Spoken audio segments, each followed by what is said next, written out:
Good morning. It's Friday, April 11th. Here's what we're working on. Canada's only military-style private boarding school is closing for good. New data shows far fewer Canadians are traveling to the United States compared to a year ago. And the Blue Jays couldn't complete the sweep against the Boston Red Sox.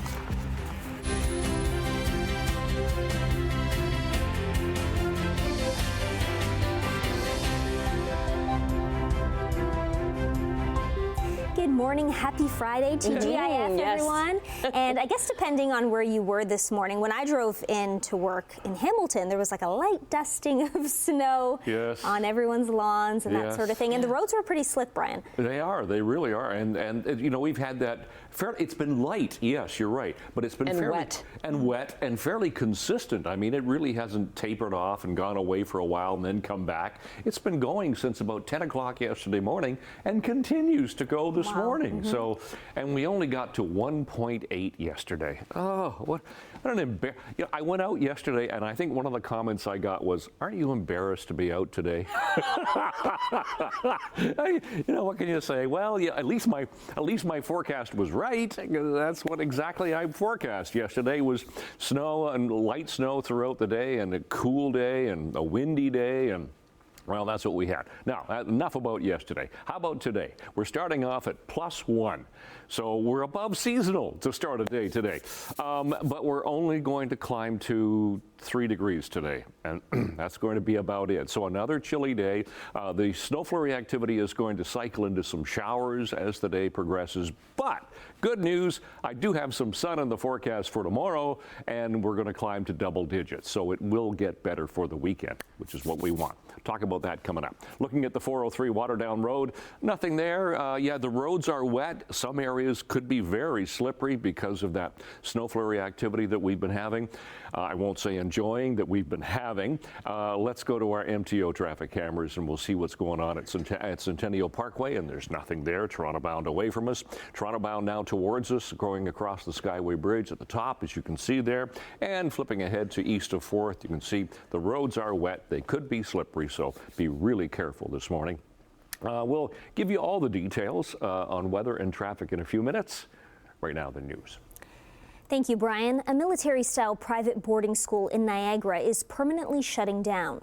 Robert Land Academy in Wellandport bills itself as Canada's only private military-inspired school. The academy's website says it will close in June. The announcement blames declining enrollment, a drop in international students, increased operating costs, and the pandemic. However, an exclusive report in The Walrus says the school for boys is facing multi-million-dollar lawsuits alleging decades of sexual, physical, and emotional abuse. The Walrus says the claims include accusations of restraint, withholding food, and intense physical labor.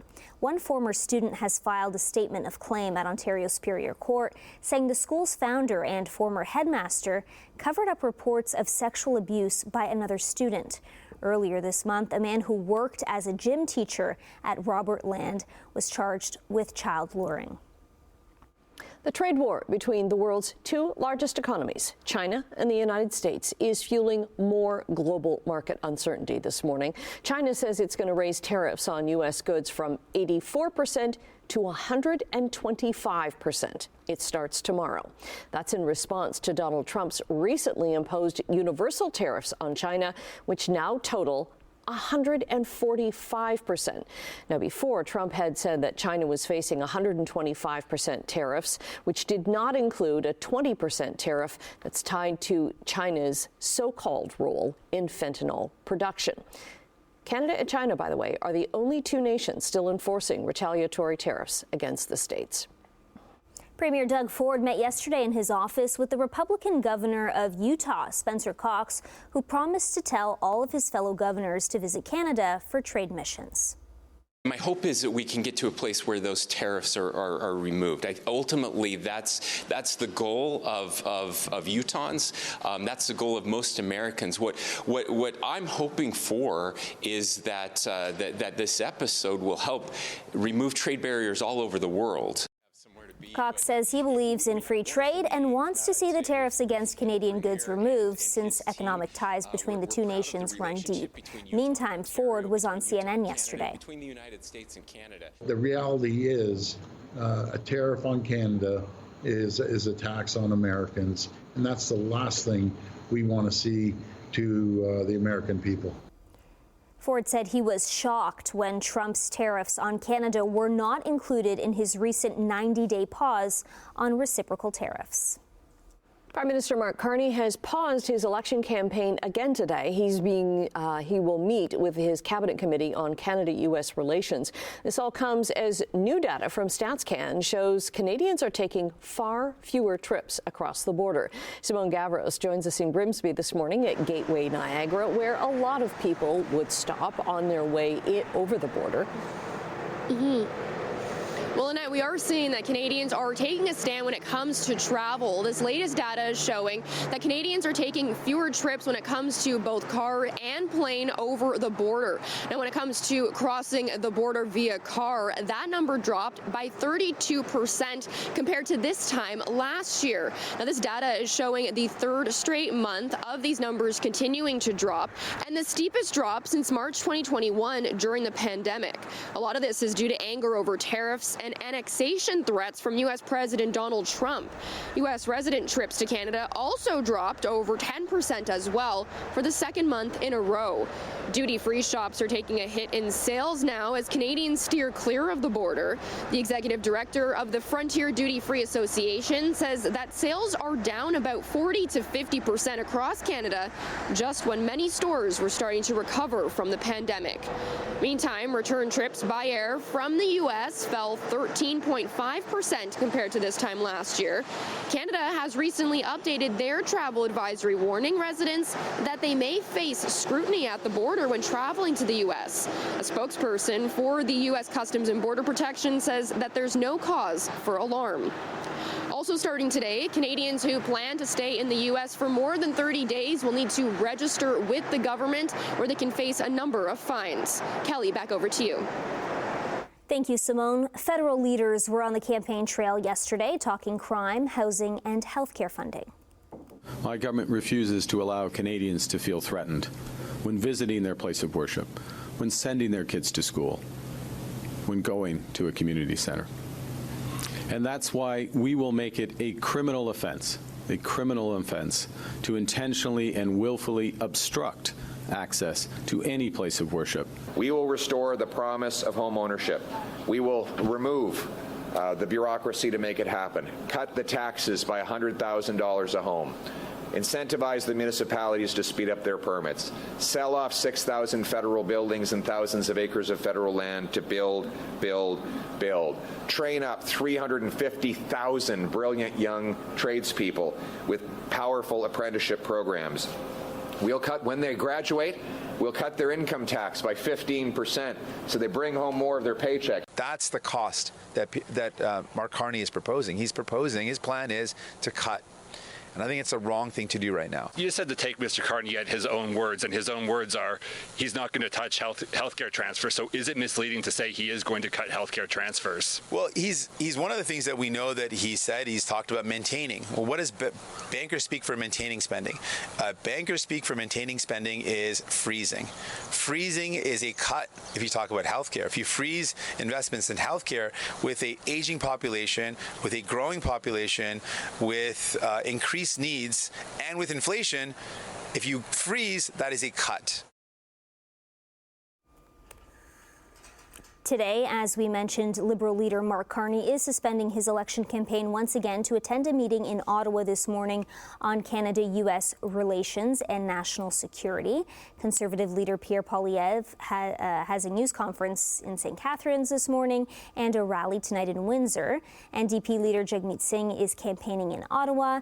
Green Party co-leader Elizabeth May is campaigning in Victoria, BC, and co-leader Jonathan Pedneau will be in Montreal. Sportsline, the Toronto Blue Jays needed extra innings in their attempt to sweep the Red Sox in Boston. Ground ball, weakly hit to second, and that's going to end it. They'll get the out at first. So no sweep in this series for Toronto. Boston beat the Blue Jays 4-3 in 10 innings. The Jays now head to Baltimore for a 3-game series that starts tonight against the Orioles. In the OHL, the Brantford Bulldogs and the defending East champion Oshawa Generals squared off last night in round 2 of the playoffs. O'Brien will settle the puck for Lourdes. In behind Morelli. Lourdes pulls up. He got it. The Bulldogs are going to take game 1. Nick Lourdes had a goal and 2 assists as the Bulldogs downed the Generals 5-2. Eric Van Acker, Luca Tessa, Cole Brown, and Thomas Budnick also scored for Brantford. Bulldogs goaltender Ryerson Leenders stopped 19 of 21 shots before exiting the game in the second period. David Egorov replaced him and stopped all 22 shots he faced. Game 2 takes place on Sunday at 2 p.m. In the other OHL playoff games, the Barrie Colts won Game 1 of their series against the Kingston Frontenacs 6-2. London Knights beat the Erie Otters 6-3, and the Windsor Spitfires beat the Kitchener Rangers 5-1. In NHL action, the Toronto Maple Leafs were off yesterday as they get set to take on the Montreal Canadiens tomorrow night. So let's head across the border as the Blue Jackets faced off against the Buffalo Sabres. Nice hold by Monahan. A great read by Monahan to be there. Marchenko down the middle. Jenner topping at it, score! Boone Jenner scored the go-ahead goal on the power play into the third period, helping the Columbus Blue Jackets to a 3-2 comeback victory over the Sabres. Zachary Ashton-Reese and James Van Riemsdyk also scored for the Blue Jackets, who trailed 2-0 and ended the surging Sabres' 5-game winning streak. Able to get it ahead to center. Here's Joshua with a nice move. In over the Colorado blue line. Dakota Joshua, keeper Sherwood shoots, he scores! Sherwood and Dakota Joshua had a goal and an assist, and goalie Kevin Lankinen stopped 31 shots as Vancouver beat the Colorado Avalanche 4-1. But the Canucks are out of postseason contention, the only Canadian team eliminated from the playoffs. Stars re-enter. Rantanen to Bork. Now Harley, and gloved by Connor Hellebuck, who makes it look. Connor Hellebuck stopped 24 shots for his single-season franchise record 45th win and NHL leading 8th shutout to help the Jets beat the Dallas Stars 4-0. Winnipeg now moves closer to the top seed in the Western Conference. Dallas has 3 games remaining, but Colorado's home loss to Vancouver guaranteed the Stars one of the top 2 seeds and home ice advantage to start the playoffs. Okay, just about 13 minutes after 6 o'clock, we'll ease you gently, Bentley, into this Friday morning, the 11th of April. What we're looking at this morning is some light snow, and it's been continuing throughout the overnight hours. Our temperature is just above the freezing mark, so be really careful with those slick roads that we have. No problem really with volume here at the 403 and Waterdown Road. Let's go to some MTO traffic cameras. Start in St. Catharines. You can see the precipitation all over the camera lens right there, but no problem on the highway with volume anyhow. Same here at Centennial Parkway. Fairview toward Brant Street doing fine. So generally speaking, traffic is okay. It's just the road conditions you have to contend with and that light snow that continues here this morning. So be careful. Let's check our temperature that we have at the moment. We'll start right now in Hamilton, just exactly where we were yesterday morning at this time, +1. Winds have eased off a little bit. They were really strong yesterday, about 50 kilometers an hour from the northeast, and that's a really chilly wind coming off the lake to Hamilton. Relative humidity is up there. We've still got that light snow flurry activity that has been going on all night. So today, cloudy skies, not going to see a lot of sun for the day today. The light snow will cycle into some showers as the day progresses, and we're only going to climb to 3 degrees for the day today. That's it. Here's a look at the snow that we've been getting over the last 6 hours. You can see Now, it's starting to move away. It's starting to move off towards the east. So that's going to continue throughout the day today as that low dissipates a bit. We'll still have a trough of low pressure across us, giving us the clouds and the showers for the day today. But that ridge of high is going to come in just in time for the weekend. And that's not only going to help our sky conditions, but it's going to help our temperature too. We just got to get through today. So temperatures 5 degrees for Niagara, only 3 for Hamilton, but 6 in other areas of the Horseshoe. There's that snow cycling into some showers later on. Tonight, temperature sits about the same as today, 3 to 4 degrees, so fog will develop, drizzle will continue on and off overnight, and then tomorrow we'll start off with a little drizzle, little shower activity, and then we're going to see some clearing. Temperatures much better tomorrow, 8, 10 to 11 degrees with finally a bit of sunshine. That'll make you feel better. So 11th of April, out the door this morning. It's cloudy. We still have the light snow, temperature +1. Long range coming up. Annette, Kelly. All right, thanks, Brian. Coming up after the break, we'll say good morning to Louis Butko with a preview of what's to come in Chit Chat. And fashion retailer Frank & Oak filed for creditor protection again. We'll have those details in 2. Welcome back. Let's say good morning to Louis Butko. Hello. Louis. Good morning, folks. There is a strong push to rename Nashville's airport in honor of a country superstar. Any guesses? I know who it is. I know who it is, too, and well-deserved. Okay. Well-deserved. The viewers don't know yet. Brian doesn't know either. The Oscars have introduced a brand new category honoring a long time underappreciated part of movies. And coming up later this morning, I'll be chatting with the founder of the new Northern Super League and former Canada women's team member Diana Matheson, as the professional Canadian Women's Soccer League is set to launch next week. So busy morning. Good stuff. Thanks, Louis. See you in a bit. All right, taking a look at overseas trading now. The Canadian dollar posted its biggest gain since December. It's up 38 basis points, trading just under 72 cents U.S. Gold is up another $61 an ounce, and crude is 5 cents higher, trading just about $60 a barrel.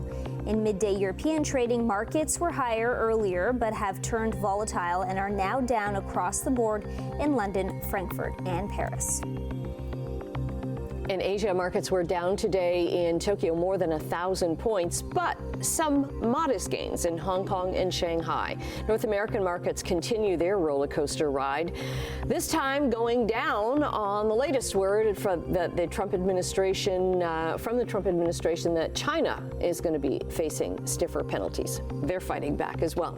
The TSX dropped more than 700 points. The Dow lost more than 1,000, and the Nasdaq was closed down 738. Apparel retailer Frank & Oak is closing 9 stores across Ontario, Quebec, and BC by May 7th, with more closures expected. The locations include 7 in Quebec, 1 in Vancouver, and 1 at Ottawa's Rideau Centre.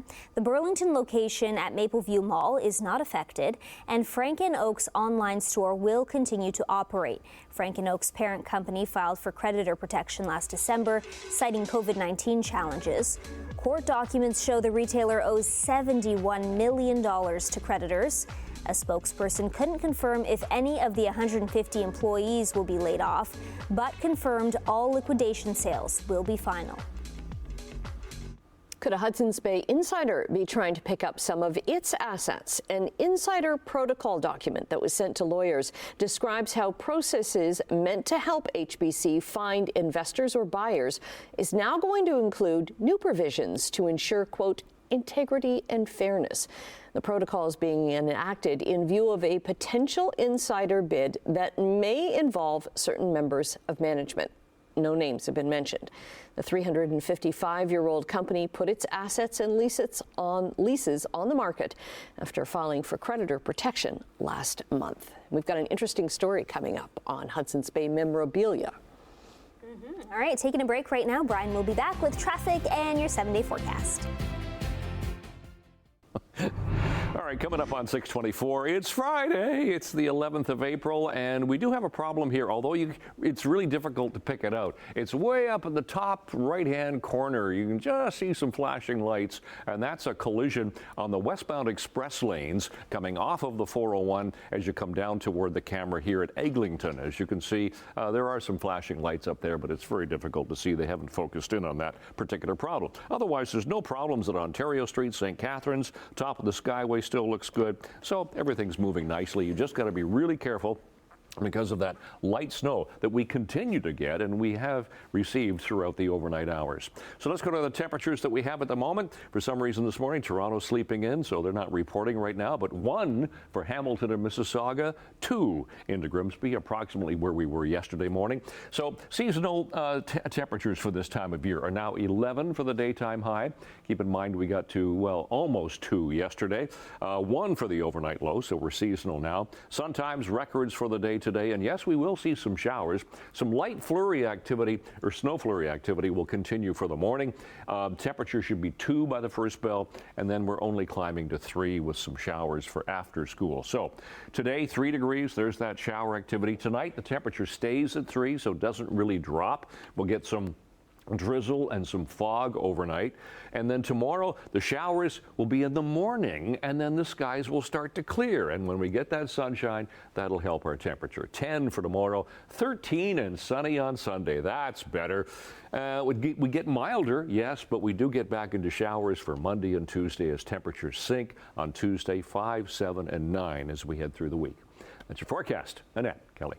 Okay, thanks very much. Well, as the Hudson's Bay Company tries to sell off some of its assets and leases to try to survive in some form, a Hamilton man claims he has the oldest collection of memorabilia from North America's oldest company. The Hudson's Bay Company was formed on May 2nd, 1670, with fur trading as its primary merchandise. Over 3 centuries later, it's set to close all but 6 stores across Canada. Well, Mark Gardner's family has ties to the Hudson's Bay Company through a steamship that the company owned and operated called the SS Beaver. The SS Beaver was built for the Hudson Bay Company fur trade, and it was in service for 53 years. The collection as it is today, it's probably got an insurable value of a little over $500,000. Garney says his grandmother introduced him to the collection when he was 5 years old, and he has been building his collection for more than 25 years now. He's sad to see the Hudson Bay Company on the brink of collapse, but says he's already made inquiries to purchase artifacts from its stores. Wow, quite the collection. That is quite a bit of history there. Okay, 6:26 coming up on 6:27. We are going to take a break right now, and we're going to see if Brian can fix the forecast. Right, Brian? Right. Okay, he's on it.